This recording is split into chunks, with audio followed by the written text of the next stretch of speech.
Hola, hola, ¿qué tal? Bienvenidos a su programa Rompiendo Cadenas, que sale en simultáneo por la plataforma del Movimiento Marateguista y el Círculo de Estudios Reds. Desde Argentina hoy nos acompaña un invitado muy especial. Su nombre es Cristian Caracoche, es investigador y docente de la Cátedra de Economía de la Universidad Loma de Zamora, que está ubicada en la provincia de Buenos Aires. Es autor de textos y papers marxistas. Recientemente publicó un texto, un libro titulado Dualismo, Kirchnerismo y Macrismo, donde analiza desde una mirada muy aguda los periodos del 2002 al 2019. Un texto muy recomendable para quienes desean comprender a la Argentina de hoy, de cara a lo que se viene en las elecciones, en octubre próximo. Con él hoy tocaremos un tema tanto académico como político y de actualidad súper importante, que es la inflación, analizada desde una mirada marxista. Bienvenido, Cristian. ¿Cómo está? ¿Todo bien? Hola, ¿cómo andan? ¿Todo bien? Desde ya gracias por la invitación, siempre es una alegría que te inviten de otros lados a charlar de los problemas que tenemos en Argentina. En Argentina somos un laboratorio para economistas, para sociólogos, para historiadores, porque bueno, nos pasan cosas que a la mayoría del mundo no les pasa, así que bueno, más que contento de estar charlando con ustedes. Una cuestión importante para los que están lejos de Argentina, yo después te voy a pasar el link del libro, pues salió su versión digital. Para quien le Magnífico. interese un poco entender el pasado reciente de Argentina, está disponible mi primer libro que salió hace un par de años, ahora salió en versión digital, así que bueno, estará colgado en algún lado, en alguna descripción de algún video acá. Magnífico, magnífico. Bueno, Cristian, entrando al tema, ¿no? Por ejemplo, la inflación anual en Perú acá es un promedio de 6%, ¿no? Y todos lo sufrimos, lo padecemos, los pasajes suben constantemente. Sin embargo, en Argentina es de 115%, 120% la inflación anual. Este Ahora, año, este año está esperado, está proyectado. Obviamente faltan un par de meses para que cierre el año, pero bueno, hay como una proyección acordada por la mayoría de los economistas, de que de no suceder nada muy extraño, va a rondar el 140% este año en Argentina. terrible, Es un terrible. montonazo, es un montonazo. Ahora, como, Una sana envidia le tenemos desde acá de que tengan 6% de inflación. bueno, una envidia, qué bueno, ¿no? Sin embargo, te comento, cuando desde la izquierda queremos explicar el fenómeno de la inflación, a veces y muchas en ocasiones utilizamos conceptos alejados de la tradición marxista, ¿no? Por eso, Cristian, tu participación hoy nos sería de mucha ayuda.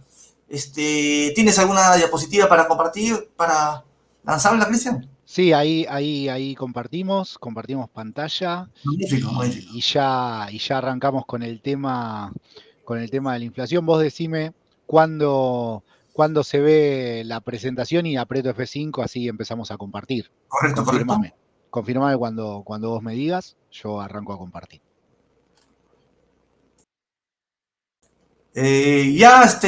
Cristian, podemos Ahí iniciar. se ve Sí, y sí, ahí se vería pantalla completamente completa. correcto.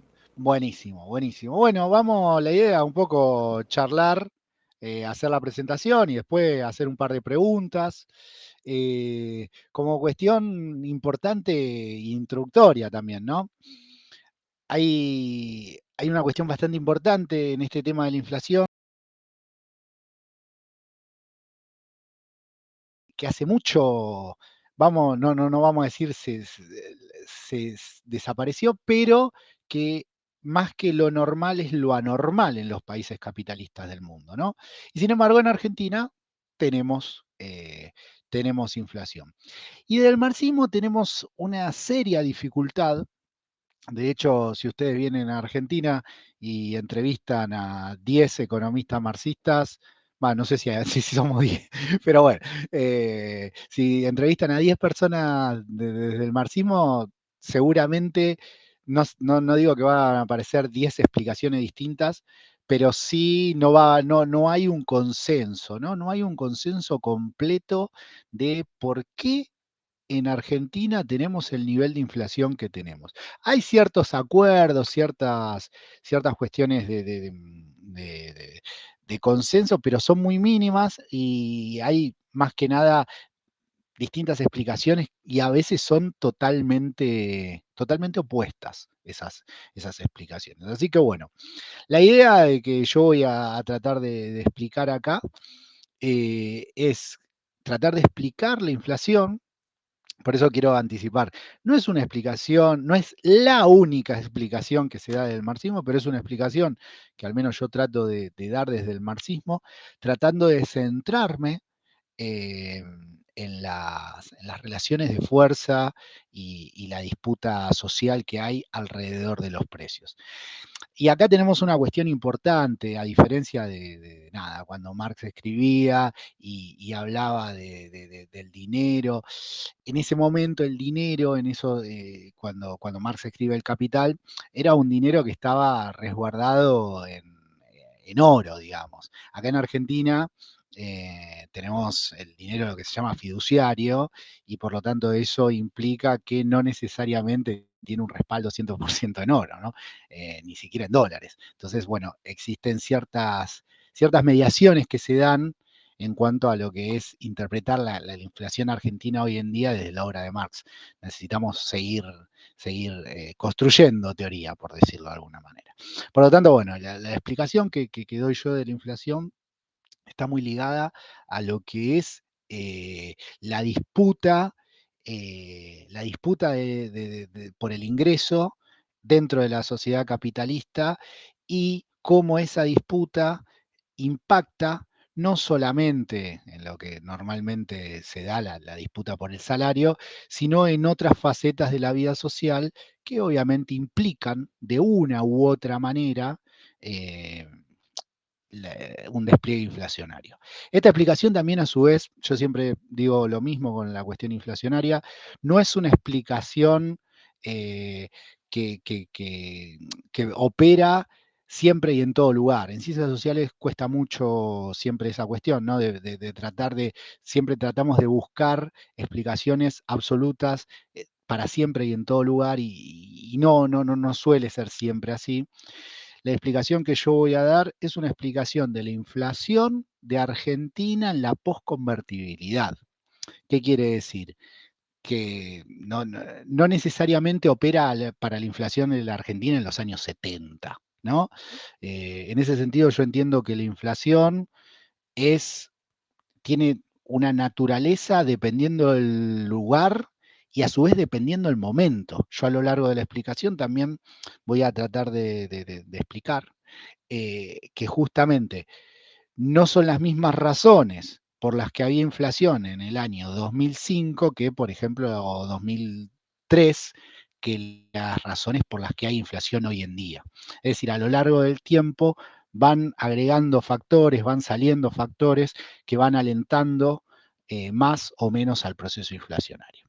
Así que bueno, eso a modo de introducción, esta cuestión. Las explicaciones que vamos a dar acá no son explicaciones universales, pero tratan de explicar el fenómeno concreto de la inflación a lo largo del tiempo en Argentina.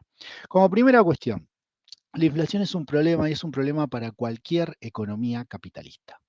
¿Por qué? Porque los procesos inflacionarios rompen la estructura de los precios. Y al romper la estructura de los precios, la estructura de precios relativos eh, generan malas condiciones de valorización. Bueno, ¿para quién es un problema la inflación? Primeramente para la clase trabajadora. Obviamente que la inflación es un problema para la clase trabajadora porque muchas veces, muchas veces, casi siempre que se da un proceso inflacionario, la burguesía aprovecha para, si se quiere, reducir el salario en términos reales. ¿Qué quiere decir esto en términos más coloquiales? Básicamente nos da aumentos salariales por debajo del nivel inflacionario. Por lo tanto, es muy difícil mantener los niveles salariales cuando hay un proceso inflacionario. En Argentina, en los últimos, sobre todo desde el 2011, 2012 para acá, venimos teniendo, dependiendo de la fracción de trabajadores, si es trabajador registrado, trabajador no registrado y demás, venimos teniendo una tendencia a la caída salarial. ¿Por qué? Porque se da un proceso que, si se quiere, se exacerbó el proceso inflacionario y obviamente las burguesías tienden, la burguesía como clase y las distintas fracciones de la burguesía, tienden a tratar de llevar ese proceso inflacionario, en medio de ese proceso inflacionario, tienden a tratar de reducir el salario en términos reales. No obstante, uno cuando lo piensa así, diría, pero entonces a la burguesía le conviene. Pero no, no, no, ahora vamos a ver por qué tampoco le conviene a la burguesía el proceso inflacionario, sino que la burguesía lo que hace es, ante el problema, trata de ventajear, le decimos en Argentina, de ganar un mango en eso, pero obviamente no está buscando un proceso inflacionario. Segunda cuestión, ¿para quién es un problema la inflación? Para los distintos gobiernos. Porque obviamente un gobierno con elevada inflación, por consecuencia un gobierno con elevada inestabilidad, no es un gobierno muy bien visto por la población. Por lo tanto, siempre los distintos gobiernos tratan de reducir los ritmos inflacionarios, porque obviamente dentro de un proceso inflacionario medianamente sostenido en el tiempo, esa inestabilidad social genera que los gobiernos vayan perdiendo votos por definición. Y a su vez, y también es un problema la inflación para la burguesía. Más allá de que en un proceso inflacionario la burguesía por ahí capte, le saque un poco de salario a la clase trabajadora, para la burguesía una economía inflacionaria no es buena, no implica un buen ámbito de acumulación, es decir, no implica no le da la posibilidad a la burguesía de planificar y de planificar a mediano y largo plazo. Y acá hay una cuestión importante. La burguesía no es como la clase trabajadora, que los laburantes, en Argentina le decimos laburantes a los trabajadores también. Los trabajadores en Argentina y en cualquier lado del mundo trabajamos pensando en llegar a fin de mes. La burguesía invierte y cuando invierte en una maquinaria, no invierte pensando en un plazo de un mes, invierte pensando en un plazo de 5, 10, 15 años. Por lo tanto, en un contexto inflacionario, para la misma burguesía, es un problema ese proceso inflacionario. ¿Por qué? Porque se le rompe toda la estructura de costos. Es prácticamente imposible generar un plan de inversión medianamente sustentable. ¿Por qué? Y si yo no sé a cuánto va a estar el precio de la energía o de mis materias primas de acá a un año, no voy a invertir de acá a 15 años. Por lo tanto, la burguesía también busca aquellos ámbitos de acumulación que no sean inflacionarios.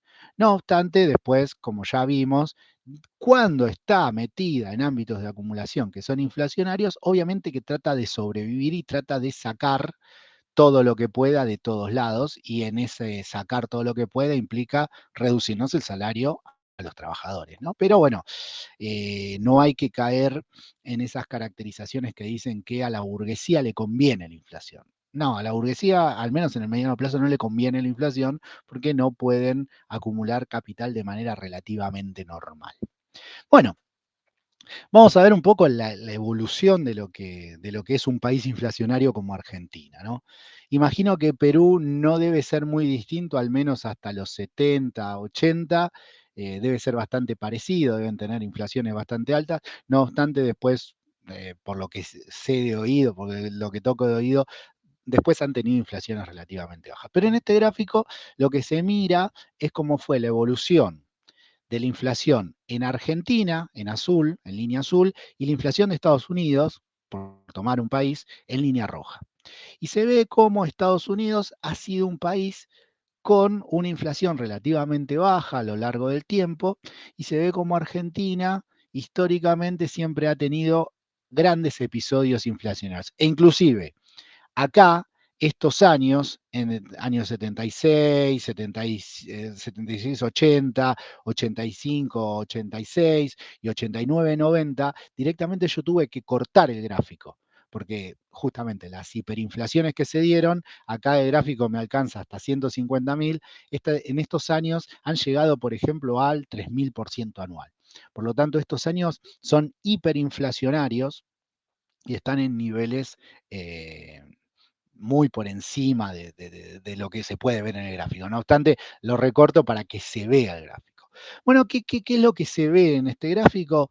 Básicamente que Argentina, y al menos hasta los 70, todo Latinoamérica han sido economías, 70, 80, han sido economías con elevados niveles de inflación frente a las economías como la de Estados Unidos, economías centrales, con niveles relativamente controlados.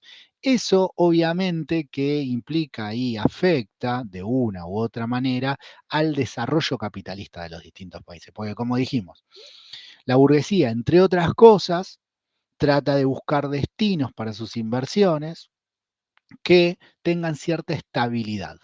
Estabilidad en precios, estabilidad política, sociales. Y entonces, bueno, Argentina en ese sentido no le ha brindado al capital, no le ha podido brindar los distintos gobernantes, no Argentina, porque Argentina a secas es una abstracción, pero los distintos gobernantes que han estado en Argentina no le han logrado ofrecer a la burguesía como clase unas condiciones de valorización similares a las de países centrales y diría, a partir de los 70, 80 para acá, ni siquiera le han podido ofrecer unas condiciones de valorización similares a lo de los países de la misma región. De hecho, cuando miramos qué países han venido recibiendo mayor cantidad de inversiones extranjeras directas a lo largo del tiempo, vemos que a partir de los 70-80 Argentina en la región pierde un protagonismo tremendo. Justamente ¿por qué? Porque los otros países le han ofrecido a la burguesía mejores condiciones de valorización, inclusive en la región, no solo comparándonos con los países centrales, inclusive en la región le han ofrecido mejores condiciones de valorización. Ahora la pregunta es, ¿por qué los gobernantes, que esto la vamos a tratar de ir respondiendo a lo largo de toda la presentación, ¿por qué los gobernantes en Argentina no le han ofrecido buenas condiciones o no le han podido ofrecer buenas condiciones de valorización al capital? ¿No? Vamos a tratar de dar una respuesta desde el marxismo y desde las mismas relaciones de fuerza que se dan. Bueno, entonces, cuestión importante. Argentina, país inflacionario. No obstante, si uno mira en este gráfico que abarca prácticamente 80 años, encontramos que hay un periodo, la década del 90, donde la inflación es baja, inclusive más baja que la de Estados Unidos. Y que después de eso, la inflación vuelve a tomar su rumbo alcista. Que acá este gráfico llega hasta el 2022, en el próximo gráfico vamos a ver 2023 la expectativa, pero ya la expectativa estaría por acá. Es decir, ya estaríamos en niveles de 140, 150%, un montón, y volvemos a niveles con altísima inflación. Todavía no podemos llamarlo hiperinflacionarios como se vieron en estos años, entre el 75 y el 90, pero ya estamos casi, podemos decir, 2 escalones menos que una hiperinflación. No voy a decir hiperinflación, porque hiperinflación son otros niveles, son otros valores, pero bueno, nos estamos acercando peligrosamente. Bueno, vamos a ver un poco el pasado reciente de la inflación. Como dijimos, veníamos de los 90 con poca inflación y a partir del 2001-2002, en realidad a partir del 2002, esta inflación volvió a tomar vuelo. Vamos a ver qué es lo que pasó post-2002, que explica que esta inflación volvió a tomar vuelo. Bueno, primeramente, como visión general del gráfico, uno ve que hasta el 2002 la inflación era cero, inclusive había años de deflación por la recesión, año 2000, 2001. No obstante, el 2002 pega un salto importante en función de lo que venía, llega casi un 40%, y después baja fuertemente para empezar a crecer a un ritmo creciente. ¿Qué quiere decir crecer a un ritmo creciente? Que cada vez está creciendo más que el año anterior. Y se ve como, bueno, los primeros años no pasaba el 20, después pasó el 20, llegó al 40 rapidísimo, y hoy en día ya estamos hablando de valores de 140%.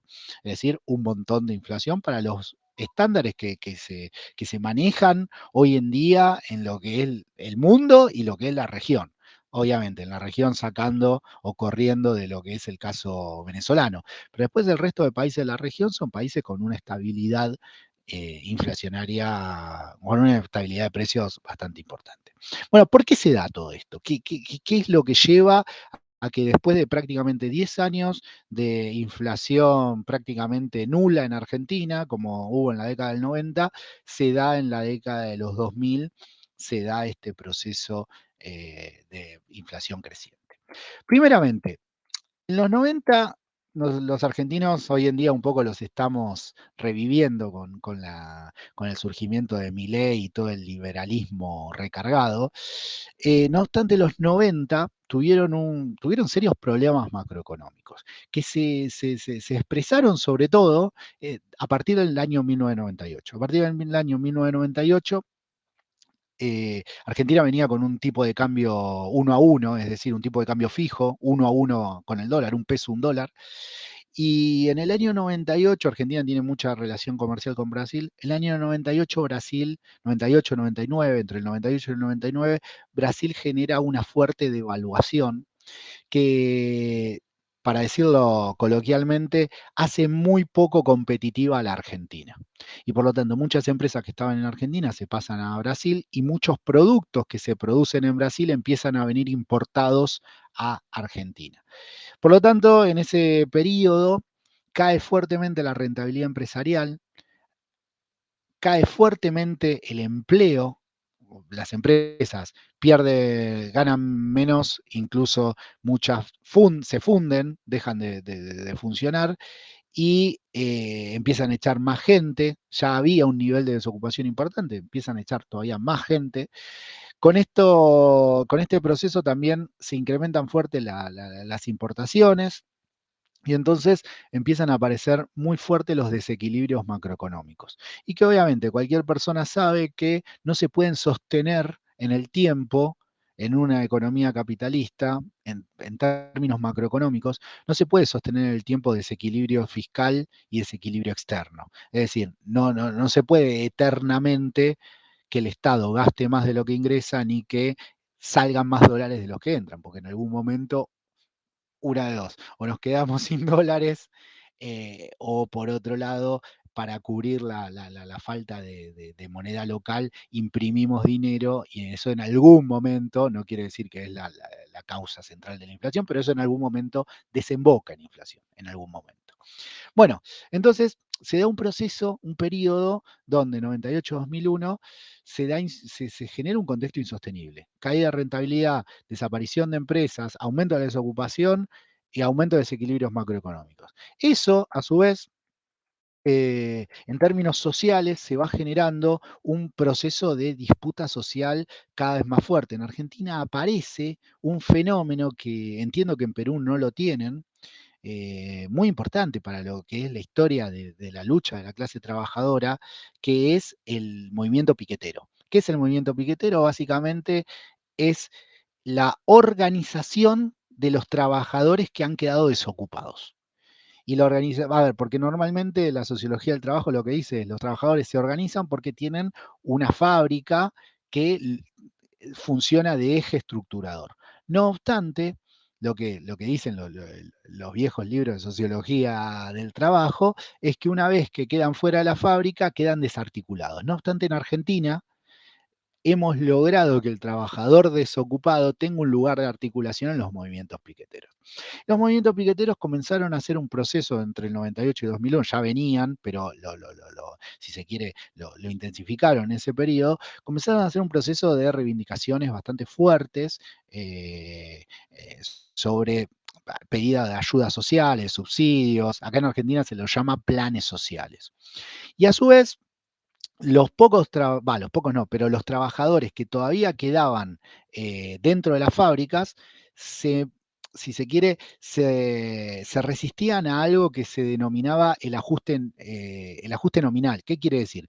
Argentina, al tener esos desequilibrios y con un tipo de cambio 1 a 1, tenía dos posibilidades. O la que se terminó dando, que ahora lo vamos a ver, que es la devaluación, es decir, romper con el patrón monetario del 1 a 1, o que los trabajadores acepten un ajuste nominal. ¿Qué quiere decir un ajuste nominal? Una caída en el salario en términos nominales. Como la clase trabajadora argentina históricamente siempre ha tenido una historia de lucha muy fuerte, la clase trabajadora argentina no permite que se dé este ajuste nominal. Y por lo tanto, las mismas presiones macroeconómicas y sociales desembocan en lo que fue la crisis del 2001 y la devaluación del 2002. ¿Qué pasa? Con la devaluación del 2002 se da un nuevo esquema monetario. ¿Qué quiere decir? A ver, hasta el año 2001 se suponía que el Banco Central de Argentina no podía emitir dinero si no le entraban dólares. En ese tiempo no estaban entrando dólares, por lo tanto no había emisión, y ese patrón monetario, ese esquema monetario, lo que hacía era encorsetar, limitar la disputa salarial y encorsetar también el gasto público. ¿Qué implicaba eso? Básicamente, los gobiernos, si querían gastar más, se tenían que endeudar porque no tenían recursos y no podían recurrir a la emisión, obviamente. Y si algún empresario aceptaba un aumento salarial, no podía trasladarlo a precios, no podía convalidarlo. ¿Por qué? Porque no había una masa monetaria que permita convalidarlo. No obstante, cuando cambia ese esquema monetario, lo que se permite es que el gobernante pueda emitir y por lo tanto convalidar tanto disputa de gasto público como disputa salarial. Entonces ahí se rompe el esquema que encorsetaba la lucha de clases en gran parte por la misma lucha de clases. Es decir, la misma lucha de clases rompe ese esquema que la tenía encorsetada y entramos en este nuevo periodo de disputas que obviamente tiene a la inflación como una expresión de la misma lucha de clases. Ahora vamos a ver por qué razones. Bueno, como le decía, en el 2001, en el 2002 se rompe el esquema monetario y además, con la gran rebelión que se da en el país, se da un cambio en las relaciones de fuerza. A ver, fruto de ese esquema monetario, pero también fruto de un gran ajuste que hicieron en los 90, la clase trabajadora argentina venía muy golpeada. El 2001, el 2001 y la devaluación del 2002 implicaron que esa clase trabajadora argentina que venía muy golpeada, ahora diga, bueno, me paro y salgo a disputar. Ya venía disputando, pero le da un golpe, un espaldarazo de confianza todavía mucho más fuerte.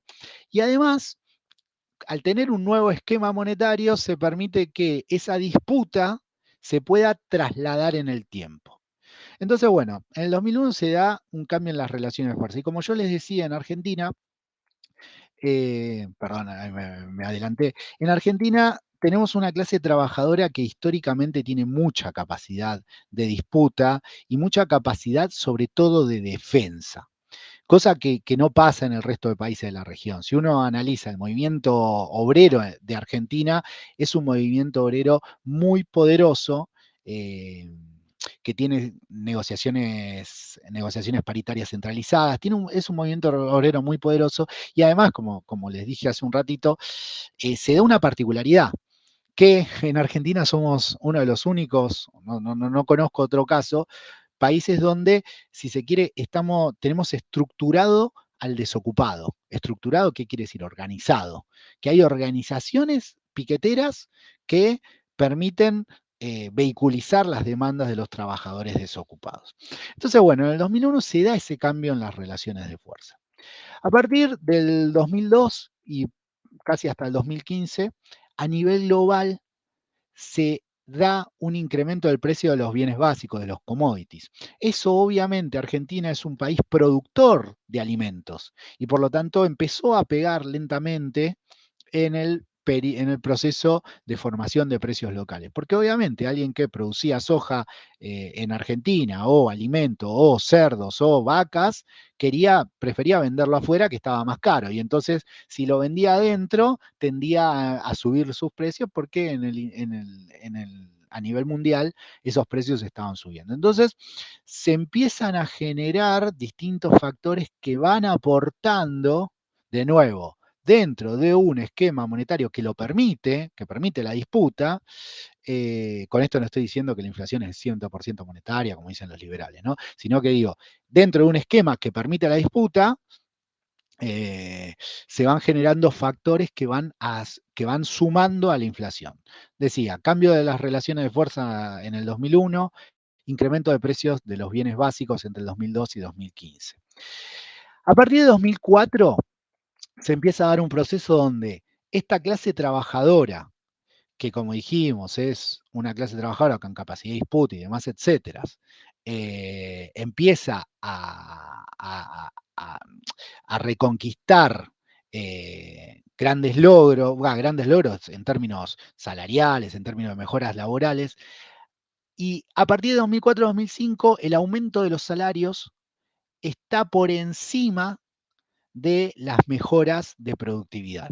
Y entonces eso es otro ingrediente que va aportando a la presión a los precios. ¿Por qué? Porque los burgueses, para seguir manteniendo una tasa de ganancia relativamente normal en términos internacionales, tienden a una parte del aumento salarial que está por encima de la productividad, la empiezan a empezar a trasladar a los precios. Y todo esto acompañado de qué? De un proceso económico que venía avanzando bastante fuerte, con un proceso de crecimiento bastante fuerte. En Argentina se lo denominaba de crecimiento a tasas chinas, que implicaba una caída del desempleo, ¿no? Entonces, cae el desempleo, hay menos desempleados, en términos marxistas, menos ejército industrial de reserva, y por lo tanto los salarios tienden a aumentar.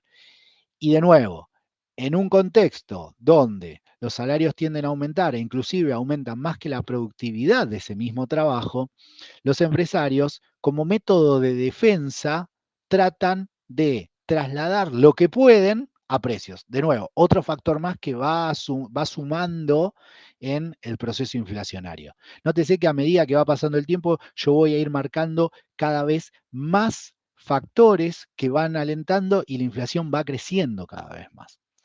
Bueno, a partir del 2009-2010 aparece también como elemento que aporta a esta inflación el déficit fiscal y su monetización. De nuevo, esto no quiere decir que la inflación es meramente monetario, no, pero a partir de que aparece el déficit fiscal y a partir de que los distintos gobiernos monetizan ese déficit, es decir, imprimen más billetes para pagar ese déficit, eso también suma a la inflación. A ver, con esto, de nuevo, no estoy diciendo que la inflación es solamente una cuestión monetaria, pero sí lo que estoy diciendo es que el déficit fiscal constante y monetizado en algún momento deviene en inflación. Entonces, a partir de 2009-2010 aparece el déficit fiscal que se mantiene prácticamente hasta el día de hoy en Argentina. Lo mismo que la puja distributiva y la emergencia de las paritarias y la caída del desempleo. A partir de 2012 se da un proceso que es donde más se recrudece el proceso inflacionario, donde los distintos gobiernos que hasta el momento habían mantenido una paridad entre el peso y el dólar de que un dólar valía entre 3 y 4 pesos, empiezan a aumentar el tipo de cambio, a generar saltos cambiarios, como se le dice. ¿Qué es un salto cambiario? Y que el dólar ayer estaba a 500 pesos argentinos y hoy está a 700. Entonces, ¿qué pasa? Al darse ese proceso, ese salto cambiario, muchos empresarios que tienen insumos en dólares aumentan los precios. ¿Por qué? Porque ya el precio de, de reposición les aumenta. Entonces aumentan los precios. Sube el dólar, aumentan los precios. Y entonces se van dando distintos episodios de saltos cambiarios. En Argentina se da un episodio en el 2014, otro en el 2016, otro en el 2018, 2019, 2022, 2023. Se dan varios procesos de saltos cambiarios que, de nuevo, aportan a esta inercia que ya venimos arrastrando y viene creciendo. A su vez, a partir del 2012 aparece algo que se llama cepo cambiario, que creo que en Perú no deben saber ni qué es el cepo porque no lo están teniendo, eso es seguro. Básicamente, ¿qué es el cepo cambiario? Que para acceder a dólares, cualquier argentino que tenga pesos, tanto trabajador como empresario, tiene que pedir o tiene que tener algún tipo de autorización. Entonces, ¿qué es lo que pasa? Se genera un sistema de tipo de cambio múltiple. Hay ciertas personas, ciertas empresas sobre todo, que pueden acceder al tipo de cambio oficial, que obviamente es más barato, y hay ciertas empresas y personas que como no acceden a ese tipo de cambio oficial barato, tienen que comprar dólares en el mercado paralelo, que es mucho más caro. Y entonces, ¿qué es lo que pasa? Ese cepo se va, si se quiere, ajustando cada vez más, y cada vez que se ajusta, genera un efecto donde algún empresario que venía comprando sus insumos a dólar oficial, pongámosle 300 pesos argentinos, no le da más los dólares oficiales a 300 pesos y lo tiene que empezar a comprar a 700. Y entonces, obviamente, ¿qué es lo que hace? Para no fundirse, se da vuelta y remarca los precios. Entonces, a medida que se va cerrando ese cepo, se va, si se quiere, alentando más el proceso inflacionario. A su vez, a partir de 2016, en Argentina también se da un proceso donde las tarifas de los servicios públicos, de la luz, el gas, el agua, estaban subsidiadas y como hay un déficit fiscal bastante importante, los distintos gobiernos empiezan a ajustarla. ¿Qué quiere decir? A sacarle subsidio. Entonces, una boleta que antes valía en pesos argentinos 2.000 pesos, de un mes para el otro pasó a valer 15.000. Es decir, se dan procesos sectoriales de inflación que obviamente repercuten en la totalidad de la economía. Y entonces, a partir de 2016 se empiezan a quitar subsidios de las tarifas que obviamente también aportan al proceso inflacionario.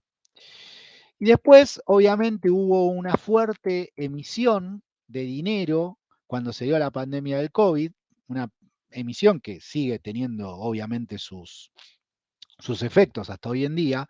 ¿Por qué? Porque en Argentina se tendió a cerrar bastante, con esto no estoy diciendo que estuvo mal que se cierre, de hecho yo soy muy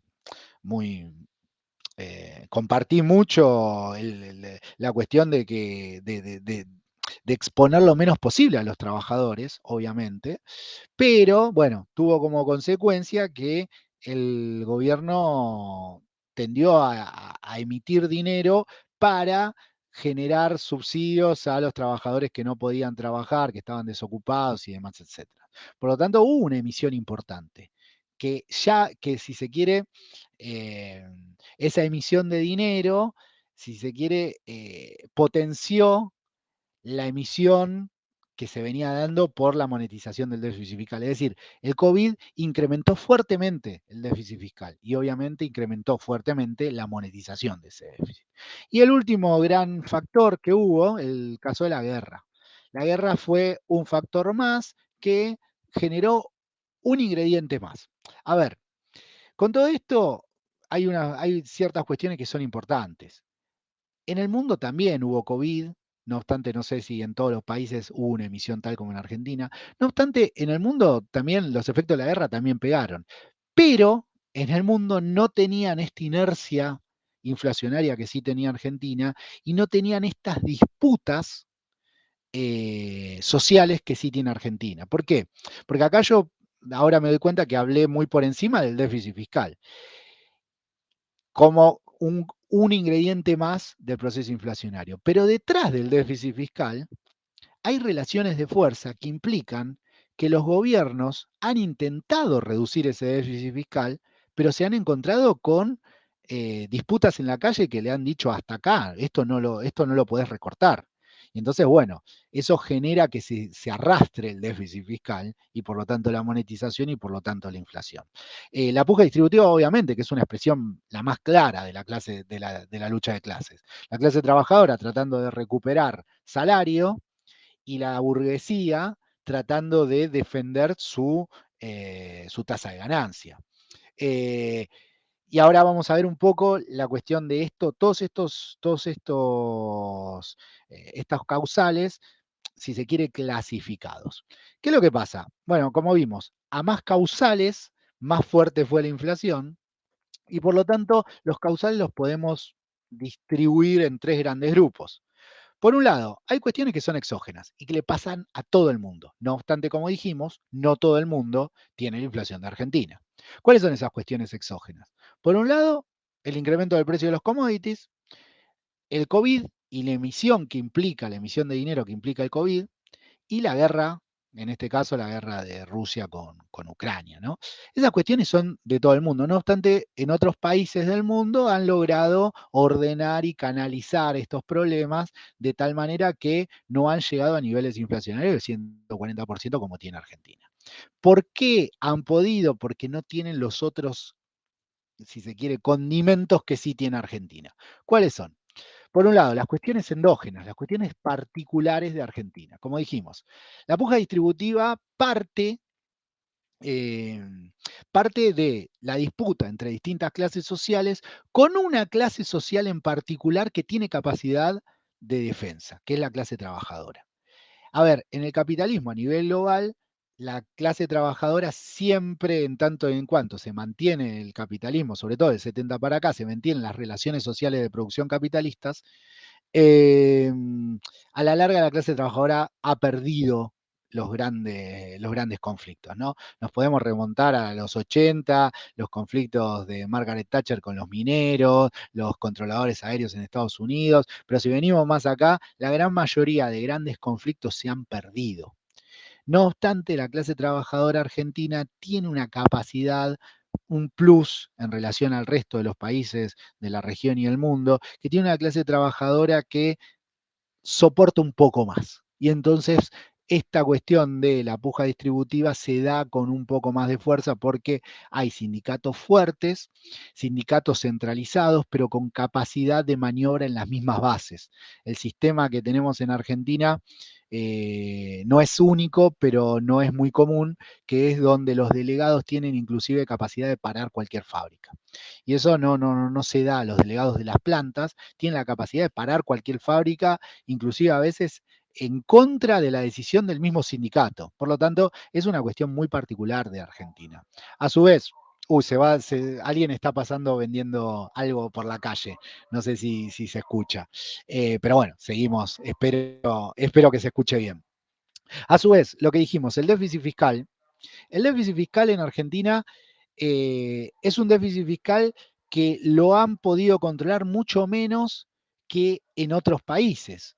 De nuevo, ¿por qué? Porque en Argentina tenemos cierta capacidad, cierta reticencia de la clase trabajadora a soportar ajustes y además tenemos una cierta capacidad y cierta organicidad, cierta capacidad de lucha contra esos ajustes, eh, y que por lo tanto los distintos gobiernos terminan manteniendo de una u otra forma ese déficit fiscal y obviamente termina en una monetización. Y eso también un poco explica el manejo que hubo de la misma crisis del COVID acá en Argentina, que fue una de las crisis, uno de los manejos, si se quiere, donde el Estado más plata puso en relación a su gasto general. Es decir, en Argentina, por más de que hubo déficit bastante fuerte, en Argentina se ha presionado al Estado de tal manera que ha brindado subsidios bastante importantes, al menos en relación a países no desarrollados, ¿no? Obviamente, los países nórdicos han brindado ayudas muchísimo más amplias que la de Argentina, pero las ayudas sociales que se han dado en Latinoamérica al menos han sido mucho más mezquinas que las que se han dado en la Argentina. Entonces eso también, si se quiere, muestra disputa y muestra capacidad de lucha de una clase trabajadora que hay acá en Argentina. Y bueno, y después por último tenemos problemas endógenos, pero que han sido pospuestos. ¿Qué quiere decir problemas endógenos que han sido pospuestos? Y justamente, como hay una clase trabajadora que tiene cierta disputa, los distintos gobernantes han sido reacios históricamente a las devaluaciones y entonces han resistido todo lo posible para no devaluar. Prácticamente hubo 10 años con un tipo de cambio fijo y con una inflación creciente. Eso en cualquier país capitalista implica caída de la competitividad de ese país. Bueno, y por lo tanto una devaluación. En Argentina no, en Argentina ha habido inflación y en el medio no hubo grandes procesos devaluatorios hasta el 2012-2014. A partir del 2012 sí, se empezaron a dar procesos devaluatorios cuando ya no les quedaba otra a los gobernantes. Y por lo tanto, esos procesos devaluatorios fueron generando un aumento en el tipo de cambio. A su vez, el cepo, la aparición del cepo como, como herramienta macroeconómica, también demuestra esto. ¿Por qué? Porque el cepo aparece cuando un gobierno no quiere devaluar. Entonces, como un gobierno no quiere devaluar o intenta no devaluar, no vamos a decir no quiere, porque si no quedaría muy voluntarista, no quiere, no intenta devaluar, ¿qué es lo que pasa? En algún momento ese cepo termina generando dos tipos de cambio y un proceso inflacionario. Y a su vez, también por último, la cuestión de las tarifas. Acá en Argentina, como dijimos, hay tarifas subsidiadas y que los gobiernos han tendido a esquivar la eliminación del subsidio.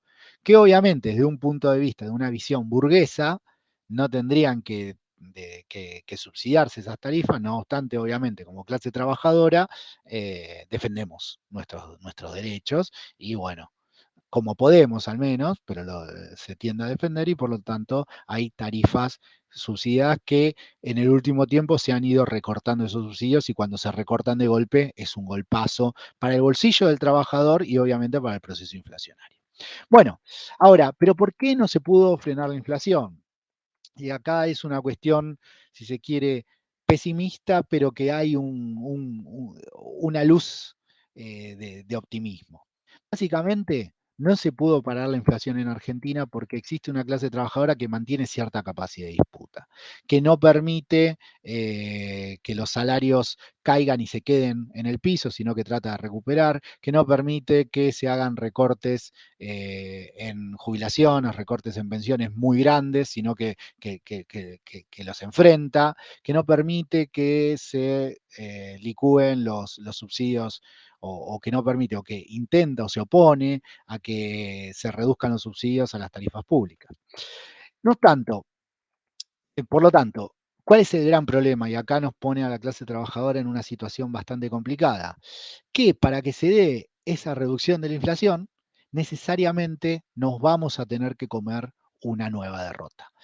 La última vez que han podido controlar la inflación, la han controlado pisoteando las condiciones de vida de la clase trabajadora, que fue en los 90.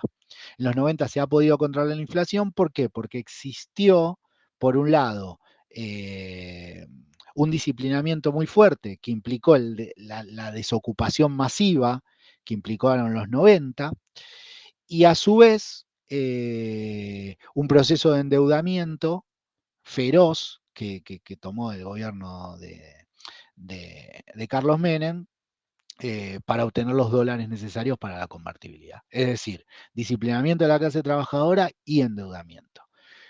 Hoy por hoy, al menos desde el 2011 para acá, que es cuando más recrudeció este proceso inflacionario, todavía no han podido disciplinar a la clase trabajadora. Veremos si se puede, esperemos que no, pero bueno, desgraciadamente todo tiende a mostrar que en tanto y en cuanto nos mantengamos dentro de las relaciones sociales capitalistas, a la larga nos van a terminar disciplinando acá en Argentina a la clase trabajadora. Habrá que ver primeramente si logran ese disciplinamiento y después cuánto le dura ese disciplinamiento, porque de nuevo, recordemos, en los 90 el disciplinamiento de la clase trabajadora les duró prácticamente 10 años.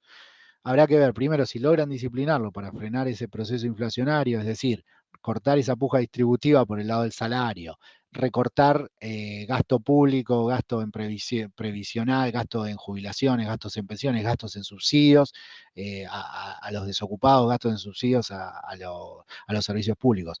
Y en función de eso, una vez que, si es que lo logran hacer, ¿cuánto le dura? ¿No? Porque cuánto tiempo la clase trabajadora argentina se va a quedar aceptando ese recorte, también es como una gran incógnita. Así que bueno, hasta aquí mi presentación.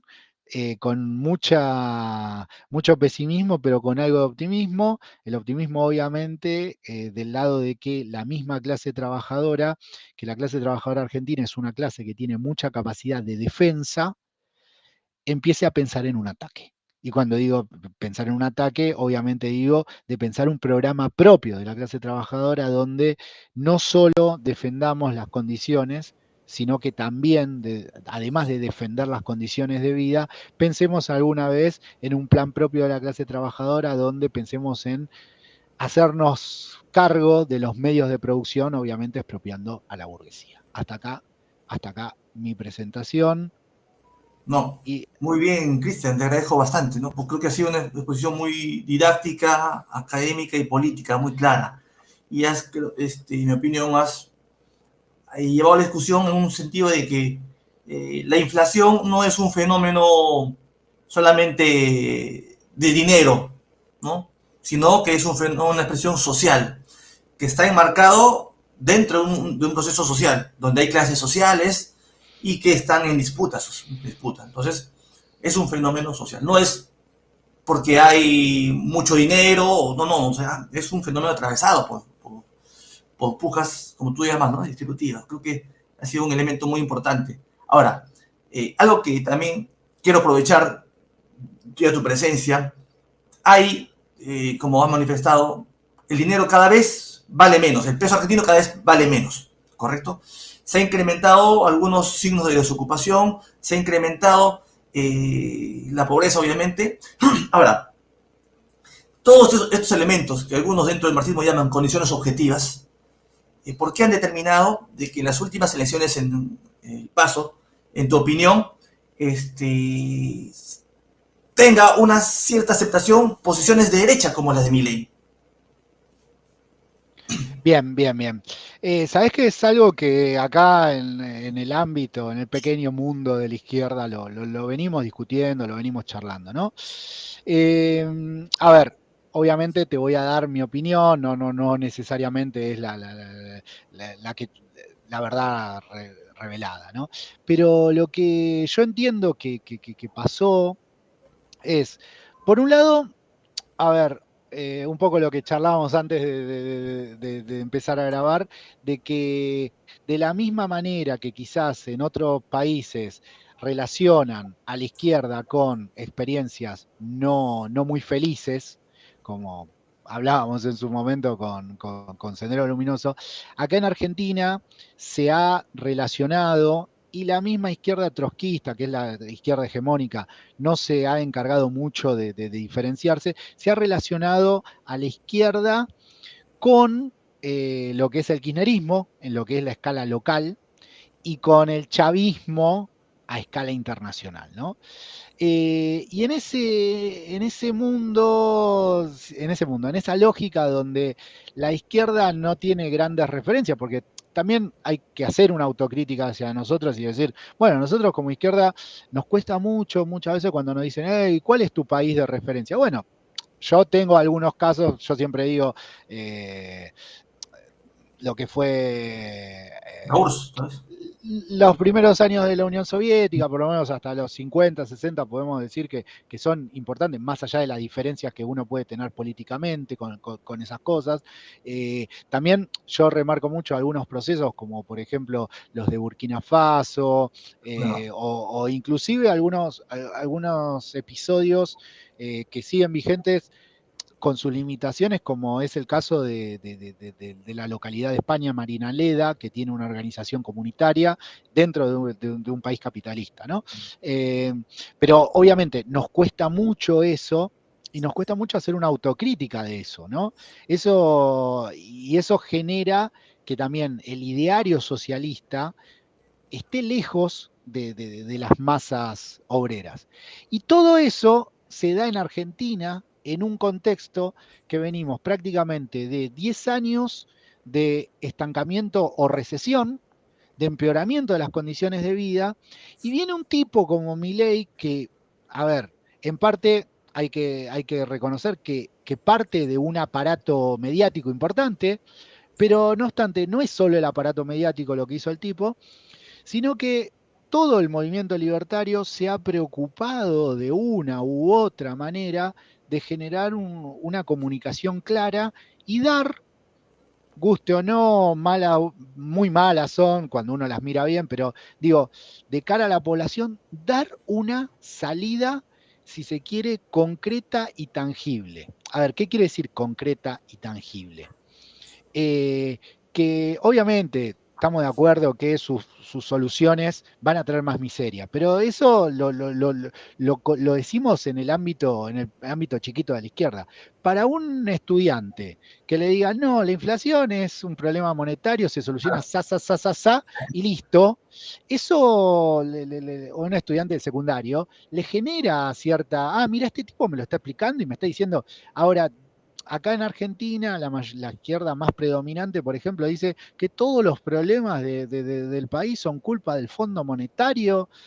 Y claro, eso suena como algo. A ver, además de que yo no estoy de acuerdo con la lógica de decir que el problema es el Fondo Monetario, ¿no? El problema de la economía argentina es el capitalismo argentino, ¿no? Claro.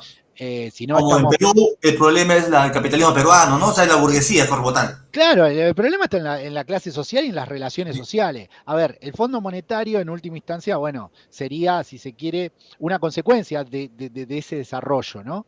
Y entonces, bueno, entiendo que la izquierda acá no ha tenido un proyecto, si se quiere, comunicativo, y además en términos más del día a día, salvo algunas excepciones que yo reivindico mucho, como por ejemplo es el SUTNA, que es el sindicato de obreros del neumático, la izquierda ha perdido mucha representatividad en lo que son históricamente un campo de la izquierda, que son las asociaciones gremiales, sea asociaciones gremiales de trabajadores como asociaciones gremiales estudiantiles. Nosotros en el 2001 se hablaba de que la FUBA vendría a ser como la Asociación Gremial de los Estudiantes de la Sí. Universidad de Buenos Aires. Se hablaba de la FUBA piquetera. ¿Por qué? Porque se la había ganado desde de la izquierda trotskista. Claro, bueno, ya habrá quedado claro, yo no soy trotskista, ¿no? Pero igual respeto mucho a los compañeros del trotskismo, pero bueno, tengo mis diferencias. Se hablaba de que en el 2001 la FUBA piquetera. La FUBA es el gremio más importante estudiantil del país y se mantuvo en la izquierda prácticamente hasta mediados del 2015, más o menos, por ahí. Y a partir de eso empezó a darse una caída bastante clara en todos los lugares que históricamente la izquierda había hecho pie, ¿no? Entonces, como resumen de por qué entiendo yo que se eligió a Milei. Primeramente, la cuestión estructural, una realidad donde, donde las condiciones de vida desde hace más de 10 años vienen en decadencia. Uno pensaría, bueno, vienen las cosas en decadencia, es el momento de la izquierda de decir está todo mal, yo soy la solución. En ese lugar la izquierda no fue muy buena comunicativamente y el trabajo para mí estratégicamente no fue el mejor. Y tenés enfrente un tipo que, además de tener aparato político, aparato mediático, porque Milei trabajaba para el dueño de uno de los grandes multimedios de Argentina, que es Urnequian, o sea, él era empleado, antes de ser un mediático, él era empleado de sus oficinas, era un economista de Urnequian.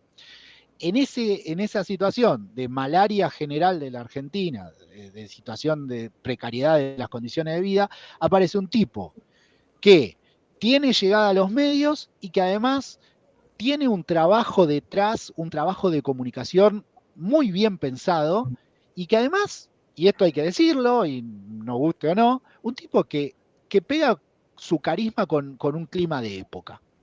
Salió en un momento, en un contexto donde hay un clima de época que acepta el loquito que dice que va a quemar el Banco Central. Entonces, bueno, se dieron una combinación de cosas y también, además de todo esto, porque también hay que decirlo, Milei no es solamente un loquito que solamente habla de economía. Milei es un loquito que habla de economía, pero que además habla de otras cuestiones simbólicas que ante la caída, si se quiere, de todo el progresismo, de todas las variantes progresistas y todas las opciones progresistas que en Argentina terminan en esta decadencia, también ataca las cuestiones simbólicas culturales de ese progresismo. Claro. Por ejemplo, ataca obviamente yo comparto el feminismo totalmente, pero ataca a el feminismo, si se quiere, utilizado como forma única de hacer política. Entonces te dice, y no, los problemas no es que hablar con el lenguaje inclusivo como gran parte del feminismo habla. El problema es que la gente se muere de hambre. Y entonces ataca esas cosas, ataca los símbolos. De hecho, acá en Argentina no hace mucho se dio la ley de legalización del aborto, de la interrupción del embarazo. Y el tipo ya está diciendo que él quiere volver para atrás la legislación para eliminar el aborto. A ver, no solo es una cuestión económica, también es una cuestión simbólica. También está atacando, por ejemplo, otro reducto importante del progresismo, donde también estamos marxistas, pero que está muy hegemonizado por el progresismo, que son las universidades nacionales y los institutos de investigación de ciencias sociales, sobre todo. Es decir, el tipo está atacando todo eso, que son cuestiones simbólicas, pero que visto a los ojos de una persona de 20 años, ponele, que no tiene un trabajo formal, que no tiene, que tiene un trabajo mal pago y demás, etcétera, por No ahí la, ve. Sí, dale, Ricardo. no le afecta. Dice, bueno, a mí que me van a quitar, ¿no? Si no tengo nada. Totalmente. Ahora se estaba haciendo el chiste, que es un chiste, pero es trágico, que se decía que Milei, o sea, el progresismo le está diciendo a la juventud, vienen por tus derechos. Y es como Ah, que hacen un meme de una persona que reparte, bueno, no sé si allá en Perú tienen Rappi, Globo, eso. acá la informalidad es, antes de la pandemia era 80%, ahora imagino que debe ser 90%. Claro, y el meme lo que dice es, como que le dice a ese chico que está repartiendo que con la bicicleta en Rappi o en Globo, te van a sacar los derechos. Y el chico dice, ¿pero qué derechos? Si no los Todos, tengo. Claro, no sí. los tengo. Básicamente, el fenómeno Milei es un fenómeno que se dio, como que se alinearon muchas condiciones. Y bueno, y eso llevó a esta realidad bastante difícil y que, a ver, muchos tenemos miedo que realmente termine siendo presidente. Ojo, esto no quiere decir que prefiero a uno o a otro. Todos los candidatos nos van a avanzar el ajuste, todos van a avanzar en un ajuste duro. La diferencia quizás con mi ley es que ese ajuste, desde mi punto de vista, ¿no? El ajuste que plantea Massa, que es el candidato del oficialismo, del kirchnerismo, es un ajuste, si se quiere, más, entre comillas, más tranquilo desde la voluntad. Él no va a tender a avanzar en un ajuste rústico a fondo, sino que va a ser un ajuste más ordenado, pero es un ajuste más certero, que se va a dar seguro porque no, justamente como es el peronismo, no va a tener oposición en la calle. No Claro. obstante, el ajuste de Milei quizás es un ajuste que el tipo, por lo que dice, ambiciona hacer un ajuste a fondo, pero es una moneda en el aire porque va a tener mucha resistencia en la calle.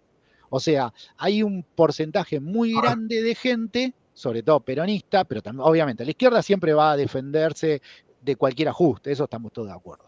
Pero si el ajuste lo hace un peronista, la parte peronista que podría resistir no va a resistir, pero que si el ajuste lo hace Milei, va a tener una resistencia en la calle. Va a tener una resistencia en la calle, ¿y eso qué quiere decir? Es una moneda en el aire. ¿Por qué? Porque si Milei pasa por encima esa resistencia, mete un ajuste feroz, pero también lo que yo digo, acá en Argentina hablamos mucho del helicóptero, porque de la Rúa se fue en helicóptero. O sea, Claro, cuando claro. renunció, se fue en helicóptero. Yo lo que digo también es que Milei es el candidato con más posibilidad de helicóptero.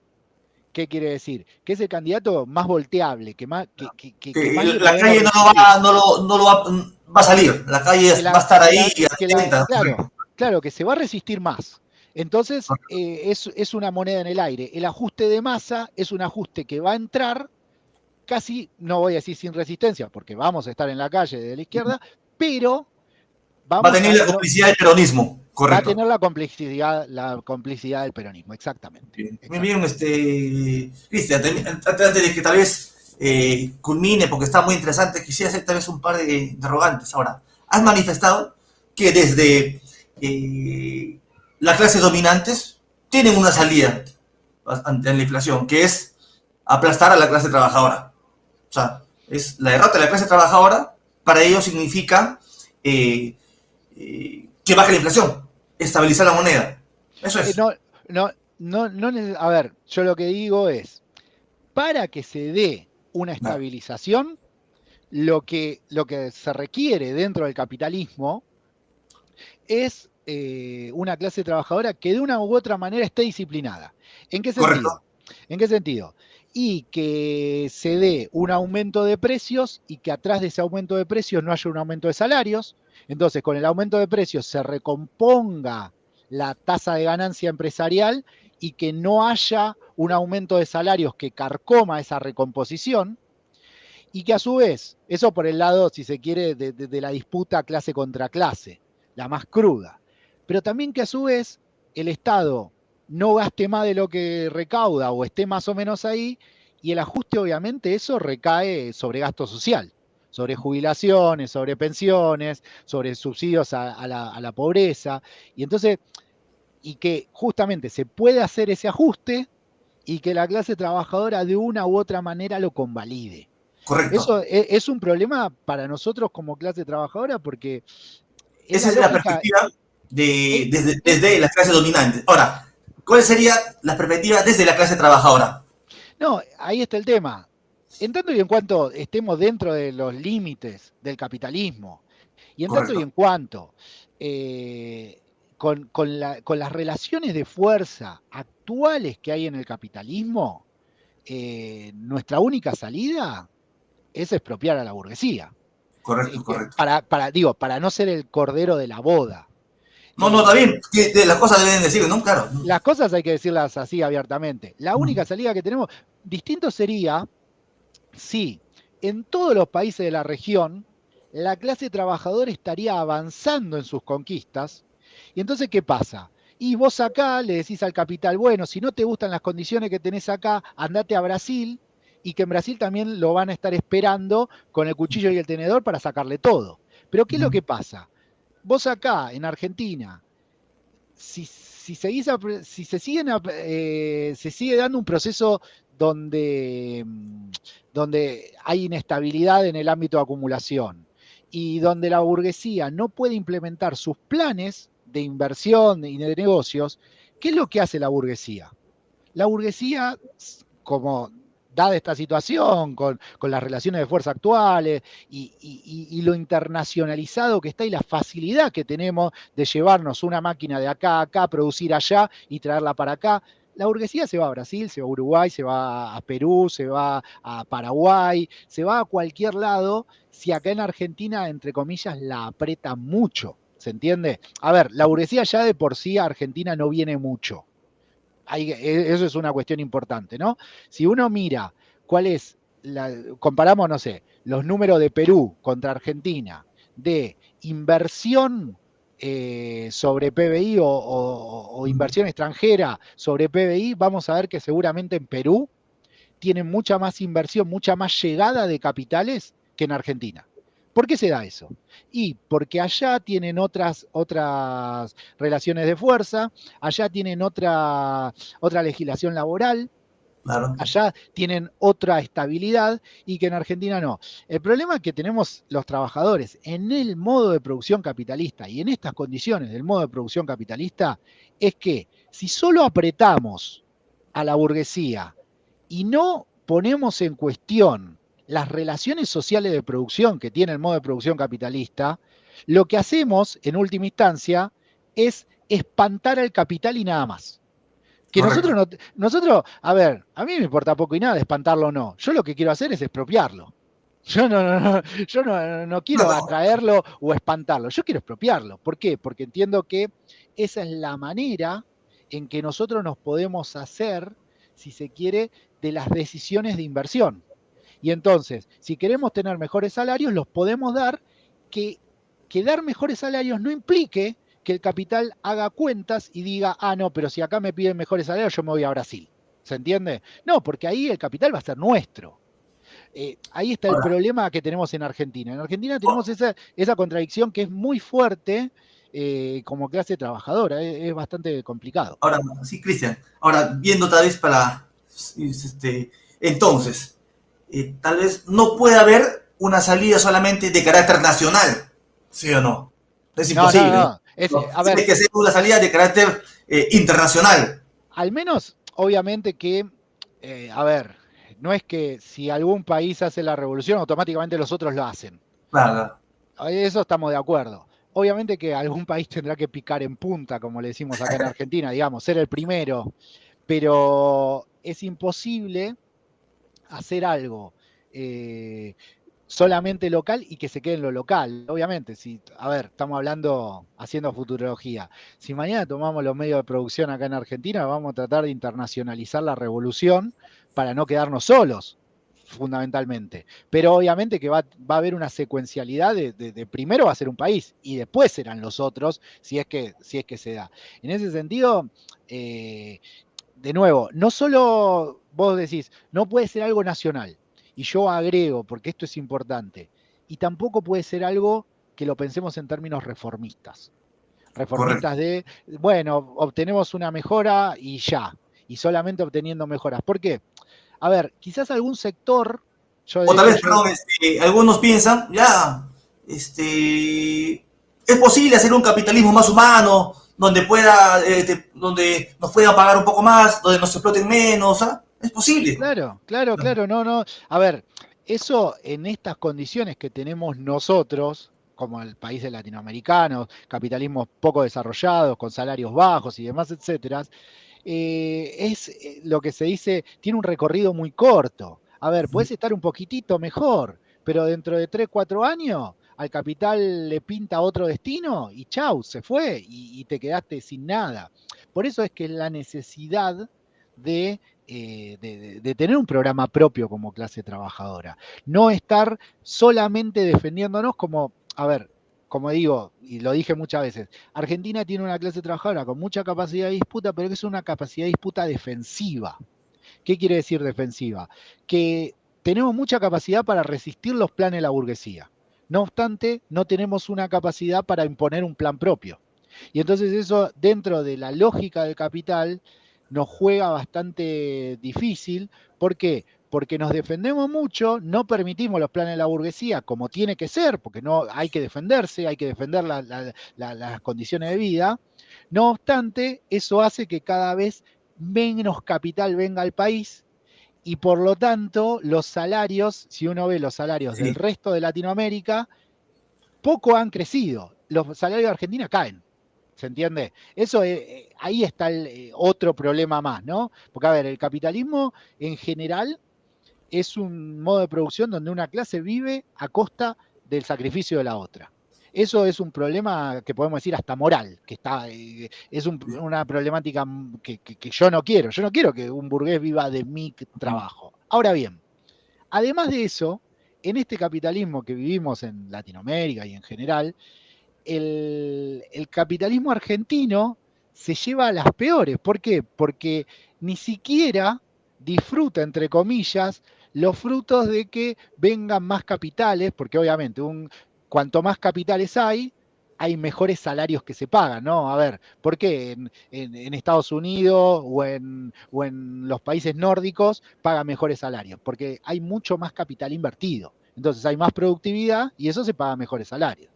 También son países donde los trabajadores son muy explotados. ¿Por qué? Porque producen mucho, pero también tienen condiciones de vida, condiciones de reproducción un poco mejores que las que tenemos nosotros. Entonces, ni siquiera en esta lógica del capitalismo, donde Ahora, somos explotados, tenemos unas condiciones de explotación más o menos decentes o al menos con cierta progresión, ¿viste?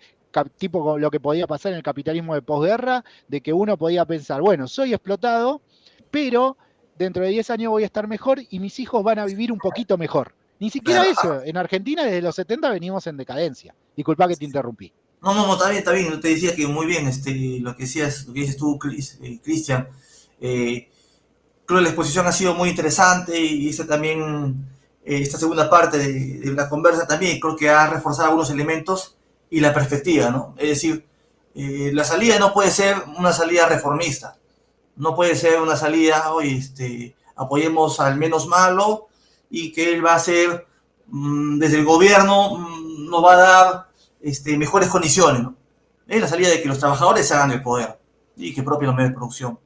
Y ese es el mensaje, ¿no? Y tampoco puede haber una salida solamente a escala nacional. Claro. Totalmente, Y eso totalmente. implica hacer un debate y una discusión y diferenciarnos de corrientes reformistas, post-keynesianas, ¿no? Hacer una diferenciación. Yo te agradezco demasiado, Cristian, porque tu exposición ha sido muy buena y esta parte también. Yo también quiero comprometer tal vez para otra ocasión, seguir conversando estos temas, porque estoy seguro que nos siguen, pues, les ha quedado más inquietudes.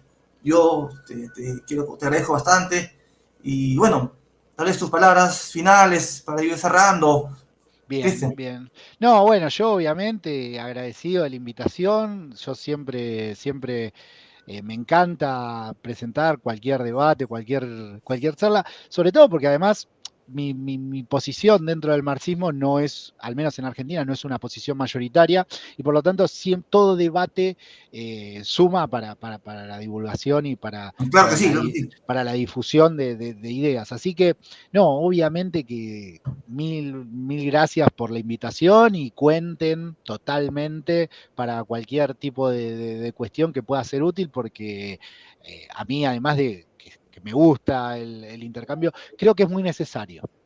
Por ejemplo, en esta cuestión que decís vos al final, creo que como clase trabajadora tenemos que entender que necesitamos llevar adelante un programa propio, es decir, no reformista, y que obviamente ese programa tiene que tener una visión internacionalista. Correcto. Y partir de estos elementos como para ir elevando el debate y ir elevando, si se quiere, pensar en algún momento un plan de acción, ¿no? Un plan Claro, de un programa acción propio un con una programa independencia de clase. Sí, con sí. independencia de clase. Así Así que muy bien. nada, más que agradecido por la invitación y cuenten conmigo cuando les parezca mejor, desde ya, totalmente a disposición. Sí, sí. Bueno, buenos amigos, ¿qué tal? Este ha sido el programa con Cristian Caracoche, perdón. En internet pueden encontrar sus textos, sus exposiciones en YouTube. Y bueno, les agradecemos bastante. Y hasta otra nueva oportunidad, Cristian. Muchas gracias por todo. Nos vemos. Hasta luego.